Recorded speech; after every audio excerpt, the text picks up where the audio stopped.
오늘 본문에 내가 세상에 속하지 아니한 같이 그들도 세상에 속하지 아니하여 사옵나이다 있습니다. 세상에 속하지 아니했다는 것은 세상과 구별된 거룩한 자라는 말입니다. 세상과 구별된 거룩한 자라는 것은 하늘에 속한 자라는 것입니다. 세상은 탐심과 정욕과 교만이 주류를 이루고 있습니다. 그러나 거룩은 예수 그리스도 안에서 온유와 겸손을 주리를 삼는 자인 것입니다. 그러니까 예수님의 말씀 안에서 살아가는 자라는 것입니다. 그리고 세상의 탐심과 정욕과 교만에 속하지 않는 성도는 성결을 추구하는 자입니다. 또한 성도의 성결은 모든 사람과 더불어서 거룩함과 화평함을 따른 데 있습니다. 그래서 히브리서 12장 14절에 모든 사람과 더불어 화평함과 거룩함을 따르라. 이것이 없이는 아무도 주를 보지 못하리라 했습니다. 하나님은 진정으로 온전하신 분이십니다. 그런데 우리 인간은 부정해서 온전하신 하나님께 나아갈 길이 없는 것입니다. 그런데 도대체 우리 인간이 왜 온전하신 하나님께 나아가기를 힘써야 되느냐, 우리끼리 그냥 살면 되지 않느냐, 뭘 그렇게 신경 쓰느냐 이렇게 말하는 사람도 있겠지요. 그러나 그것은 하나님에게 우리 인간이 그토록 원하는 생명과 기쁨과 영원한 즐거움이 있기 때문에 그렇습니다. 시편 16편 11절에 주께서 생명의 길을 내게 보이시리니 주의 앞에는 충만한 기쁨이 있고 주의 오른쪽에는 영원한 즐거움이 있나이다 했습니다. 또 여호와 하나님께서 명령하시면은 우리가 그토록 원하시는 영생으로도 나아갈 수 있는 것입니다. 시편 133편 3절에 헐모래 있으리 시온의 산들에 내린 같도다.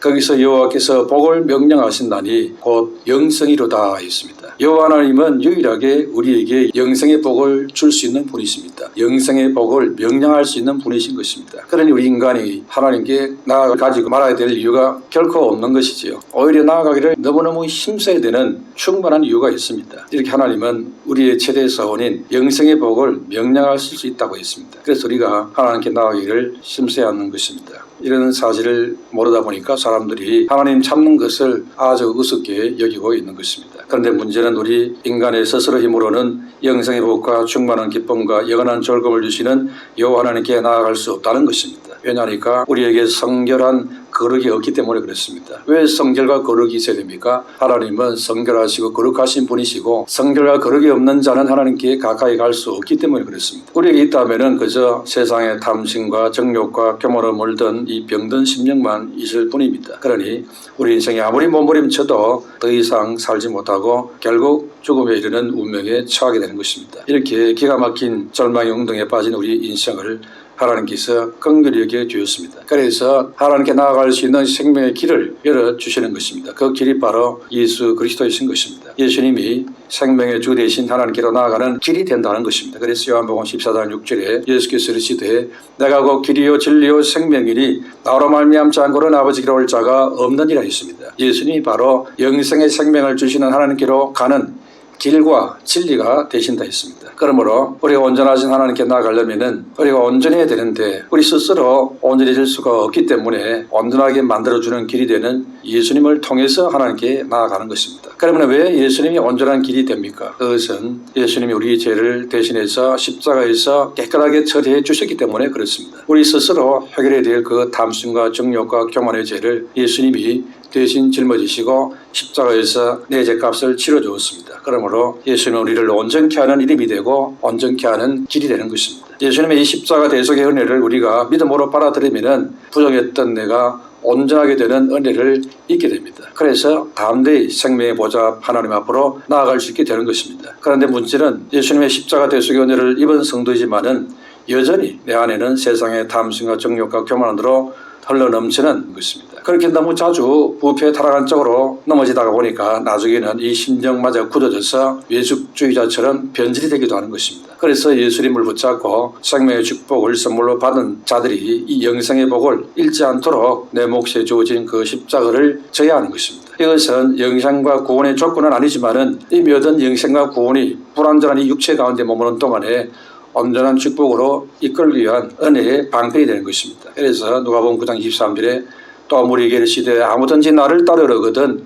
자기를 부인하고 날마다 제 십자가를 지고 나를 따를 것이니라 했습니다. 이것이 온전한 구원을 이루는 자의 모습이 되는 것입니다. 그러므로 구원을 무슨 교리나 지식 노름으로 알면은 큰 것 같은 일이 생길 수 있습니다. 한반고원은 영원한 군이라고 하면서 은혜로운 교리를 놓고 그렇게 지적인 유음의 놀이에 빠져 있으면은 그것은 속을 수도 있습니다. 그러니까 나는 분명히 예수님을 믿으니 어떤 죄를 지어도 천국 간다면서 세상 온갖 탐심과 정욕과 교만의 시궁창에 뒹구고 있다는 것입니다. 그래서 예수님은 자기를 부인하고 날마다 제 십자가를 지고 나를 따르라 이렇게 말씀하시는 것입니다. 또 이러면은 로마서 11장 29절 말씀을 들고 나와가지고 하나님의 은사와 부르심에는 후유하심이 없느니라 이 말씀을 또 내세웁니다. 그래서 자기 십자가를 걷어차버리게 되는 것입니다. 그러므로 걸어가지 못한 연약한 자신을 볼 때마다 늘 십자가신 같은 고민과 갈등이 있는 것이 정상인 것입니다. 그래야 날마다 제 십자가를 지고 있는 정상적인 성도라고 할 수가 있는 것입니다. 그 고민과 갈등이 자기를 부인하고 날마다 제 십자가를 지고 주님을 따라가게 만들어 주는 것입니다. 그런데 어떤 사람은 믿는다고 하면서 이런 내적인 영적인 싸움이 없는 사람이 많습니다. 그러므로 그런 신앙생활은 이태위태하다고 할 수 있는 것입니다. 그것은 이기는 믿음이 아니고 지는 믿음이 될 가능성이 많습니다. 분명히 계시록 3장 5절에 말했습니다. 이기는 자는 이와 같이 흰옷을 입을 것이요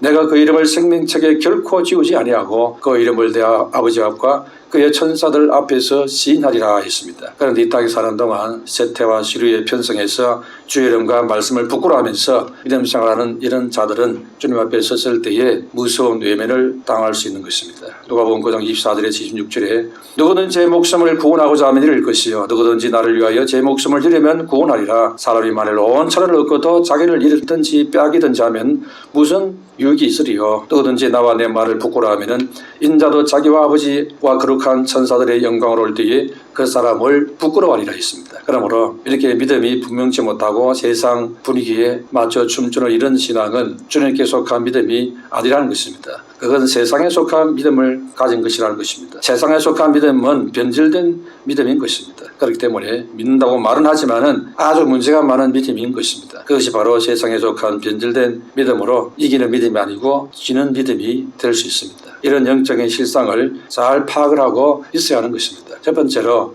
세상에 속한 자들은 마귀에게 속한 자들이라 했습니다. 예수님 요한복음 11장 16절에 내가 세상에 속하지 아니한 같이 그들도 세상에 속하지 아니하여 싸움나이다 했지요. 요한일서 4장 5절 6절에 그들은 세상에 속한 거로 세상에 속한 말을 하며 세상이 그들의 말을 듣느니라. 우리는 하나님께 속하였으니 하나님을 아는 자는 우리의 말을 듣고 하나님께 속하지 아니한 자는 우리의 말을 듣지 아니하나니 진리의 영과 미혹의 영을 이루어서 아느니라 했습니다. 사도 요한은 세상에 속한 자와 하나님께 속한 자를 구별해서 말하고 있습니다. 세상에 속한 자는 사도인 우리의 말을 듣지 않는다 했습니다. 그리고 세상의 말을 듣는다 했습니다. 그리고 반대로 하나님에 속한 자는 세상의 말을 듣지 않는 대신에 사도인 우리의 말을 듣는다고 했습니다. 사도 요한이 말하는 세상에 속한 자라는 것은 이방 불신자를 두고 하는 말이 아닌 것입니다. 아브라함의 자손으로 태어났다고 주장하면서 나는 이스라엘 백성이다 자본 이런 사람들 향해서 말하고 있습니다. 아브라함의 후손이고 이스라엘 백성이면서도 예수님이 육체로 오신 것을 부인하는 자들을 가리키고 있습니다. 그러니까 아무리 선택받은 하나님 백성을 한다 해도 하나님 보내주신 그 아들을 제대로 믿지 않는다면 아담이 지은 이 원죄와 자범죄를 사함받을 수 없다는 것입니다. 그렇기 때문에 인간의 영광은 마귀의 귀신의 손아귀에 벗어날 수 없게 되는 것입니다. 그러나 반대로 하나님께 속한 자들이라는 것은 예수님이 육체로 오신 것을 시인하는 자들을 말하고 있습니다. 이들은 인간의 영광이 마귀와 귀신의 손아귀에서 완전히 벗어난 자들입니다. 다시 말해서 예수님을 믿고 물과 피로 거듭난 자들인 것입니다. 그리고 2000년 전에 초대교회 당시 교회 안에서는 예수님이 육체를 입고 오신 것에 대한 이상한 주장을 하는 자들이 있었습니다. 그러니까 예수님이 실제로 육체를 입고 온 것이 아니라 육체를 입은 것처럼 보이는 환상으로 왔다는 것입니다. 이 사람들은 예수님 말씀을 있는 그대로 받아들이지를 못하는 자들이었습니다. 왜 그러냐니까 이 사람들 속에 먼저 자리 잡은 세상 철학이 있었습니다. 이들은 그 마음속에 영주의주의라는 세상 헬라 철학에 신취되어 있었습니다. 헬라 철학에서 중요한 명제가 있는데 그것은 영은 선하고 육은 악하다는 것입니다. 바로 이 철학 사상에 꽂혀서 그게 그 사람의 최고의 사상이 되고 이념이 되어 있었습니다. 하나님 말씀도 그 철학 이념을 포기하실 수 없는 것이 되어 있었습니다. 그러니 그게 철학 우상이 되어 있었습니다. 이런 신념으로 보면 선하신 예수님이 악한 육체를 가질 수 있느냐는 거지요. 우리 주님은 선하신 분인데 절대 육체를 가지고 오실 수 없다는 것입니다. 이런 헬라 철학의 그 사상의 구조에서 보면은 그렇게 보아야 되는 것이지요. 그러니 주님이 육체를 입고 오시다는 이 말씀을 수용할 수 없었던 것입니다. 이러니 이들이 말하는 믿음이라는 것은 헬라 철학의 눈으로 받아들이는 믿음이지 하나님 말씀 있는 그대로 받아들이는 그런 믿음이 아니었습니다. 엉터리 믿음이었던 것입니다. 그래서 그들은 예수님의 육체는 실제 육체가 아니고 육체가 있는 것처럼 보여지는 환상으로 봤다는 겁니다. 그래서 가연설을 주장했습니다. 그게 마치 주님을 위하고 높이는 것 같이 그렇게 들리는 말이지만은 실은 복음이 헬라 철학의 노름에 노란하게 만들어버렸습니다. 그런데 헬라 철학에 물든 이런 골수훈자들이 교회 안에 들어와서 그들이 신봉하는 이 신념을 말씀에 꽤 맞추려고 억지를 부린 겁니다. 사도들도 분명히 예수님의 육체를 확인을 했는데도 그럴 리가 없다면서 자기들의 논리를 고집하고 있는 겁니다. 그러니 이들은 사설과 진리보다도 자기들이 배운 철학을 하나님으로 모시는 자들이었던 것입니다. 그러니 이들이 교회 안에 들어와서 예수님을 믿노라고 신앙 고백은 하고 있지만은 예수님의 실제와는 다른 예수를 믿고 있었다는 것입니다. 그러니 그들은 세상에 속한 철학의 노예가 되어 있었던 것입니다. 그래서 당시에는 예수님이 육체를 입으신 것을 시인하는 자는 진리의 영을 받은 자들이요, 예수님이 육체로 오신 것을 부인하는 자는 즉 그리스도의 영을 받은 자로 그렇게 분류가 되었습니다. 그런데 왜 이들이 그렇게 세상 철학의 목을 베었겠습니까? 그것은 그들이 세상을 사랑해서 그런 것입니다. 그래서 사도 요한은 이렇게 말하고 있습니다. 요한일서 2장 15절에 이 세상이나 세상에 있는 것들을 사랑하지 말라. 누구든지 세상을 사랑하면 아버지의 사랑이 그 안에 있지 아니하니 했습니다. 세상에 있는 것이 무엇인지 그 속성을 분명히 알지 못하고 있는 것이지요. 우리는 세상이 무엇인지 그 속성을 알아야 됩니다. 그래야 세상이나 세상의 것을 사랑하지 않게 되는 것입니다. 사람들이 세상에 살면서 세상 것을 많이 가지면서 이 땅의 삶이 전부인 것처럼 그렇게 살아가는 사람이 많습니다. 그러니까 하나님 없이 세상 것에 만족하며 즐기고 사는 겁니다. 또 많은 사람들이 그런 자들을 부러워하며 따라가려고 애를 씁니다. 그러나 살아계신 하나님은 그들의 그 행동을 보라하지 말라고 엄하게 경고하고 있습니다. 그래서 요한일서 2장 16절 17절에 이런 세상에 있는 모든 것이 육신의 정욕과 암흑의 정욕과 이성의 사랑이니 다 아버지로부터 온 것이 아니요 세상으로부터 온 것이라. 이 세상도 그 정욕도 지나가되 오직 하나님의 뜻을 행하는 자는 영원히 거하느니라 했습니다. 하나님은 이 세상과 세상 것을 사랑하지 말라 했습니다. 왜 이렇게 말씀했겠습니까? 그것은 성도가 세상에 속한 자가 아니라 하늘에 속한 자이기 때문에 그렇습니다. 타락한 속성을 가진 이 세상 임금은 바로 마귀가 되어 있습니다. 그러나 세상이 처음에는 하나님이 다스린 나라였습니다. 그래서 원래 이 세상은 가난도 질병도 전쟁도 슬픔 탄신 죽음 이런 것이 없는 아름다운 곳이었습니다. 그래서 처음 인간은 모든 것을 선하게 사용해서 하나님께 영광을 돌리면서 풍족하고 행복한 삶을 살았습니다. 그런데 하늘에서 하나님께 범죄하고 쫓겨난 타락한 연산 마귀는 에덴 동산에 인간을 찾아왔습니다. 그리고는 모든 피조물을 대표한 아담을 시험을 합니다. 유혹해서 선한 길에서 이탈하게 만드는 것입니다. 그래서 인간에게 교만과 욕심이 들어오게 만들었습니다. 교만과 욕심을 품고 살도록 만들었습니다. 그러니까 하나님이 금하신 선악을 알게 하는 열매를 먹음으로 하나님과 관계가 끊어지고 마귀의 종이 되어버렸습니다.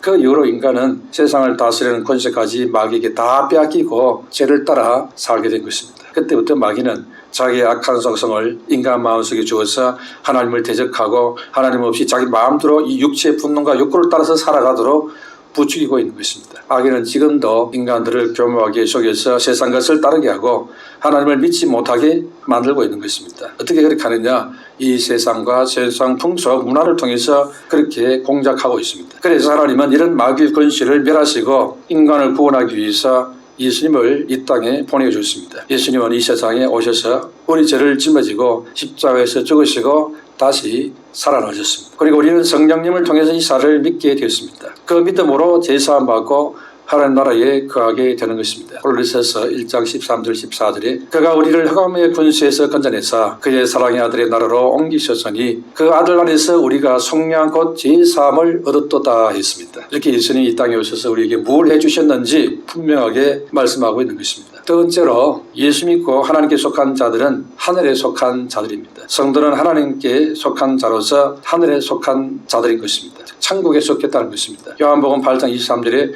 예수께서 이르시되 너희는 아래에서 났고 나는 위에서 났으며 너희는 이 세상에 속하였고 나는 이 세상에 속하지 아니하였느니라 했습니다. 살아가면서 소속을 가지고 산다는 것은 아주 중요하지요. 신앙인으로서 자신 하늘나라에 속한 사람인지 아니면 세상에 속한 사람인지 이것을 확실히 구분해야 됩니다. 그런데 이것이 말처럼 쉽지가 않습니다. 왜냐하니까 하늘에 속한 자라면은 그 열매가 있어야 하기 때문에 그렇습니다. 자기는 하늘에 속하였다고 주장을 합니다. 그런데 그 마음에는 소망 없는 이 세상 재물에 마음을 많이 두고 있고 그것을 추구하는 자들이 있는 것입니다. 그러니 정말 하늘에 속한 자가 맞는지 선명하게 알 수가 없는 것입니다. 예수님은 분명하게 말씀하시기를 나는 세상에 속한 자가 아니고 하늘에 속한 자라 했습니다. 그리고 예수님은 하늘에 속한 자와 땅에 속한 자의 차이점을 이렇게 말씀했습니다. 요한복음 8장 21절에 내가 가리니 너희가 나를 찾다가 너희 제 가운데서 죽겠고 내가 가는 곳에는 너희가 오지 못하리라 했습니다. 무슨 말입니까? 하늘에 속한 자는 반드시 하늘나라로 되돌아가게 돼 있다는 것입니다. 그러나 땅에 속한 자는 죄악 중에서 나서 죄 속에 살다가 죄악 세상에서 모든 것이 끝나버린다는 것입니다. 이것이 하늘에 속한 자와 세상에 속한 자의 차이라는 것입니다. 그렇다면 나는 도대체 어디서로부터 난 사람인지 어디에 속한 자인가 이에 대해서 우리가 분명한 답을 찾아야 될 것입니다. 주님은 그 답을 이렇게 말씀하십니다. 요한복음 8장 24절에 너희가 만일 내가 그인 줄 믿지 아니하면 너희 죄 가운데서 죽으리라 했습니다. 그러니까 예수님이 하늘로부터 오신 분이라는 사실을 믿는다면 그 믿음과 동시에 우리는 죄 가운데 속한 자가 아니라 하늘에 속한 자가 된다는 것입니다. 그러므로 예수님이 하늘로부터 오신 분이라는 사실이 믿어진다면 그 믿음 자체가 하늘에 속한 자라는 사실을 증명하고 있는 것입니다. 예수님은 하나님의 아들이시고 나의 죄와 허물을 사하기 위해서 십자가에서 대신 죽어주셨다는 사실이 믿어지느냐, 그리고 이게 믿어진다면 왜 믿어지느냐, 그 이유를 설명하기는 어려운데 그냥 믿어진다면 그 사람은 하늘에 속한 자인 것입니다. 의심할 여지가 없는 것입니다. 우리는 이것을 항상 놓치지 말고 잊지 말고 살아가야 하는 것입니다. 그것이 바로 깨어있는 것입니다. 깨어있다는 것은 비록 내가 이 땅에 살고 있지만은 언제 어디 어떤 상황에서도 하늘에 속한 자인 것을 잊지 않고 끊임없이 기억하고 고백하는 것을 말합니다. 나는 하늘에 속했다. 내가 예수 그리스도를 믿게 된 것은 믿고 싶다고 해서 된 것이 아니다. 하늘에 속한 자라서 믿어진 것이다. 그리고 하늘에 속한 자는 주님처럼 이 땅에 왔다가 다시 하늘나라로 돌아가게 된다. 그래서 우리는 늘 이것은 영원한 것이 아니라 하늘에서 와서는 반드시 하늘나라로 돌아갈 것이다. 이런 생각하면서 살아야 한다는 것입니다. 히브리서에서도 이렇게 말씀합니다. 히브리 11장 13절에서 15절에 이 사람들은 다 믿음을 따라 죽었으며 약속을 받지 못하였으되 그것들을 멀리서 보고 환영하며 또 땅에서는 외국인과 낙원의 임을 정언하였으니 그들이 이같이 말하는 것은 자기들이 본향을 찾는 자임을 나타냅니다. 그들이 본바 본향을 생각하였더라면은 돌아갈 기회가 있으려니와 있습니다. 이렇게 그 본향 돌아가들 천국 그것을 늘 생각한다는 겁니다. 이것이 구원받은 자의 특징이라는 것입니다. 그리고 악에 속한 사람은 빛을 미워하는 특징을 갖고 있습니다. 그러나 하늘에 속하고 의에 속한 사람은 빛을 가까이하고 즉 을을 가까이하고 을을 나타내기를 즐겨하는 것입니다. 악에 속한 사람, 의에 속한 사람을 무엇으로 구분할 수 있느냐? 다시 말해서 하늘에 속한 사람과 땅에 속한 사람 이걸 무엇으로 구분할 수 있느냐? 믿음으로도 구분하지만은 믿음의 열매를 가지고도 구분할 수 있다는 것입니다. 믿음의 열매라는 것은 행함의 열매를 말하는 것입니다. 그런데 우리가 행함으로 구원받을 수는 없습니다. 우리가 어떤 선한 노력이나 종교적 열심으로 구원받는 것은 아닌 것입니다. 그러니까 기독교는 인간의 노력으로 구원을 이루는 이방 종교와는 다르다는 것입니다. 기독교는 오로지 믿음으로만 구원을 받습니다. 인간의 노력이 0.1%라도 들어가는 것이 있다면 그것은 성경이 말하는 구원이 아닌 것입니다. 그러나 구원받은 자와 구원받지 못한 자의 구분할 수 있는 방법 하나가 있는데 그것이 바로 열매로 알 수 있다는 것입니다. 다시 말해서 인간의 구원은 노력으로 되는 것은 아니지만은 구원받은 사람은 열심히 노력해야만 나올 수 있는 어려운 행위들이 있다는 것입니다. 이게 모순같이 보이지만은 조화가 되는 말씀인 것입니다. 마치 오늘날 발견한 양자역학의 법칙과 비슷한 것입니다. 인간의 믿음과 인간의 행함이 분명히 구분이 되는데 반대되는 개념 같은데 구원에 있어서는 중첩되는 현상이 보여진다는 것입니다. 그래서 사람들이 여기에서 착각을 할 수 있습니다. 마치 율법에 열심을 동원해야 구원을 입증하는 것 같은 느낌을 주기 때문에 착각이 되는 거지요. 그러니까 구원은 행위가 아닌 믿음으로 받는데 구원을 입증하는 것은 행위의 열매로 되어진다는 것입니다. 그래서 예수님 말씀하시기를 누구든지 나더러 주여 주여 하는 자가 천국 가는 것이 아니라 아버지 뜻대로 행하는 자라야 천국에 들어가리라 이 말씀을 하신 것이죠. 이 말씀 우리에게 대단한 고민을 안겨주는 말씀인 것입니다. 아니 행위를 해야 구원을 받는 것인가? 믿으면 구원받는다고 해놓고 어떻게 아버지 뜻대로 행위자가 된다고 이렇게 말씀하느냐? 대단히 고민되는 말씀이지요. 누구든지 저를 믿는 자는 멸망치 않고 영생을 얻을 것이라고 요한복음 3장 10절의 약속을 또 해놓고는 또 마태복음 7장 21절에서는 아버지 뜻대로 행하는 자라야 천국 간다고 이렇게 말씀하니까 예수님이 두 말씀이 완전히 정반대 상반되는 부딪히는 말씀을 하고 있는 겁니다. 이게 어떻게 조화가 되느냐. 양자역학에서도 반대되는 개념이 조화를 이루는 것처럼 이것은 조화를 이룰 수가 있다는 것입니다. 다시 한번 말씀드리지만 구원은 행위가 아니고 믿음으로 받습니다. 그러나 그 구원을 입증하는 것은 그 행위의 열매로 되어집니다. 진짜 구원받은 사람에는 아버지 뜻대로 행하는 열매가 나오게 되어진다는 것입니다. 행위의 결과로 구원받는 게 아니고 믿음으로 구원받은 결과로 행위의 열매가 나오게 된다 이 말입니다. 순수의 차이가 먼저 믿고 그리고 열매가 따라오는 겁니다. 이게 두 개가 연결되어 있단 말입니다. 이게 단절되어 있다면 하나가 있고 하나가 없다면 이거는 분명히 가짜라는 것이지요. 그러니까 우리는 자기 자신에 대해서 다시 한번 신중하게 살펴봐야 됩니다. 우리가 구원받았다 할지라도 우리에게는 연약함이 있습니다. 그래서 약하게 때로는 죄에 넘어질 때가 있습니다. 그때마다 우리는 내가 구원받은 사람이 맞는가 하며 스스로에게 흔들릴 수 있습니다. 왜냐하니까 행위의 열매가 무너지고 있으니까. 요한일서 3장 9절에 하나님께로부터 난 자마다 죄를 짓지 아니하나니 이는 하나님의 씨가 그 속에 거함이요 그도 범죄하지 못하는 것은 하나님께로부터 났음이라 했지요. 이 말씀 우리에게 아주 큰 고민을 줍니다. 이 말씀 앞에 서면은 나는 과연 하나님께로부터 난 자가 맞느냐 의구심이 드는 거지요. 이래서 믿음 생활에는 내적 갈등이 항상 있습니다. 그 갈등이 우리를 두렵게 만들고 떨리게 만드는 것입니다. 그러면 왜 우리가 제 문제 앞에서 완전히 자유롭지 못하겠습니까? 그것은 누가 왕이 되어 있느냐 이 문제인 것입니다. 로마서 5장 21절에 이는 제가 사망 안에서 왕노릇한 같이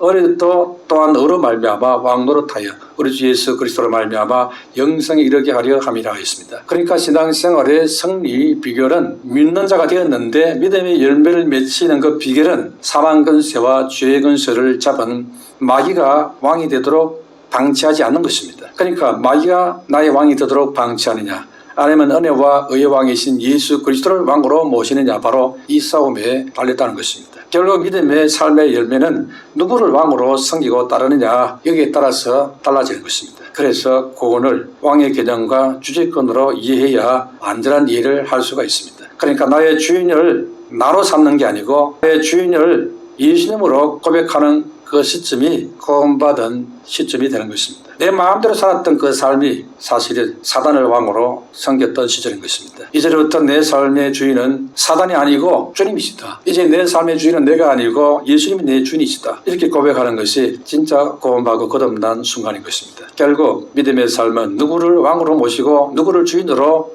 모시느냐 이 싸움인 것입니다. 그래서 바울은 디모데후서 4장 7절 8절에 나는 선한 싸움을 싸우고 나의 달려간 길을 마치고 믿음을 지켰으니 이제 그러는 나를 위하여 의의 멸관이 입이 되었으므로 주 곧 의로우신 재판장이 그날에 내게 주실 것이며 내게만 아니라 주의 나타나심을 사모하는 모든 자에게도니라 했습니다. 결국 인생 결산하는 날 예수님이 나의 주인이시고 나의 왕이십니다. 이 고백하는 자들이 주님께 영접함을 받게 되는 것입니다. 다시 말해서 예수님을 왕으로 모시고 대접한 순종의 열매를 맺히는 이런 자들이 진짜 예수님을 왕으로 모신 자로 인정받게 될 것입니다. 말로는 주님이 나의 왕이십니다. 립서비스는 얼마든지 할 수 있습니다. 그러나 진짜 예수님이 나의 주인인지 왕인지 이것은 그 사람의 행동을 통해서 판가름이 납니다. 진짜 믿음이 들려면 열매를 증거를 갖고 주님 앞에 내놓을 수 있어야 합니다. 세 번째로 우리가 땅에 사는 목표는 완전한 구원인 천국 입성과 주의 나라에 가서 칭찬과 상급받는 데에 있는 것입니다. 그러므로 세상을 의지하고 사랑하는 마음을 버리고 하나님 나라를 사모하면서 살아야 됩니다. 그것이 천국 입성을 준비하는 자의 마땅한 믿음이고 자세인 것입니다. 내가 주님의 양이 맞다면 주님의 음성을 들을 것입니다. 야고보 10장 17절에 내 양은 내 음성을 들으며 나는 그들을 알며 그들은 나를 따르느니라 했습니다. 주님의 것을 내 것이다 하고 고집하고 불의한 삶을 살았던 우리가 이제 생각을 바꾸고 불의한 재물로 친구를 사귀듯이 주님 나라를 대비하면서 우리는 살아야 됩니다. 요한복음 16장 9절에 내가 너에게 말하노니 불의의 재물로 친구를 사귀라. 그리하면 그 자물이 없어질 때에 그들이 너희를 영주할 처소로 영접하리라 했습니다. 주님은 내게 시간과 건강과 재물을 주었습니다. 시간과 건강과 재물을 가지고 영원한 친구를 사귀할 것입니다. 복음과 교회와 영혼을 위해서 섬기며 시간 들여 기도하며 몸 들여 헌신하고 물질 들여 봉사하고 이런 것을 기쁘게 사용하는 이런 지혜로운 자가 되라는 것이지요. 주의 나라에서 영주할 처소에서 그것이 나를 어마어마한 것으로 영접을 받도록 해 주신다는 것입니다. 지혜로운 하늘에 속한 청지기로 살게 되시기를 축원합니다.